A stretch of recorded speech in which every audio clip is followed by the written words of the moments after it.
இந்த இடத்துல ஒரு சிலருக்கு திருமணம் ஆகாமல் இருக்கலாம். திருமணமாகி நீங்கள் பிரிந்திருக்கலாம். உங்கள் குடும்பம் கஷ்டத்திலும் வேதனையிலும் நீங்கள் வாழ்ந்து கொண்டிருக்கலாம். நாங்கள் நம்புகிறோம் இயேசு இன்றும் உயிரோடு இருக்கிறார். ஆதாம் கேட்காமலேயே ஆதாமுக்கு திருமண காரியத்தை ஆயத்தப்படுத்தினவர் இயேசு. ஏவாள் கேட்காமலேயே ஏவாளுக்கு திருமணத்தை செய்தவர் இயேசு. அந்த இயேசு எனும் கடவுள் இன்னும் உயிரோடு இருக்கிறார். அல்லேலூயா. நீங்கள் வேறு மதமா இருக்கலாம், நீங்கள் இஸ்லாமியரா இருக்கலாம், இந்துவா இருக்கலாம், இல்ல கடவுளே நம்பாம ஏத்திஸ்டா கூட நீங்க இருக்கலாம். ஆனா நான் உங்களை பார்த்து சொல்கிறேன், எந்த ஒரு கடவுளும் உருவாக்காமல் இந்த வானம் பூமியும் உண்டாகவில்லை.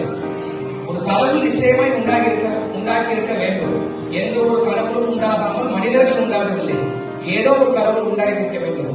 அந்த பரிசுத்த வேதாகமம் சொல்கிறது இயேசுதான் அந்த கடவுள். இயேசுவே எல்லாவற்றையும் உண்டாக்கினார். வேத வசனம் சொல்கிறது, நான் ஆபிரகாம் உண்டாகிறதுக்கு முன்பாகவே இருந்தேன் என்று கடவுள் சொல்கிறார். அந்த கடவுள் இயேசு உங்களை பார்த்து சொல்கிறார், நான் உனக்கு நன்மை செய்தேன். அல்லேலூயா.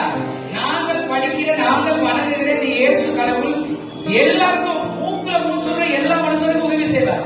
கர்த்தர் நன்மையானதை தருவார். இந்த ரிசப்ஷன் வந்திருக்கிற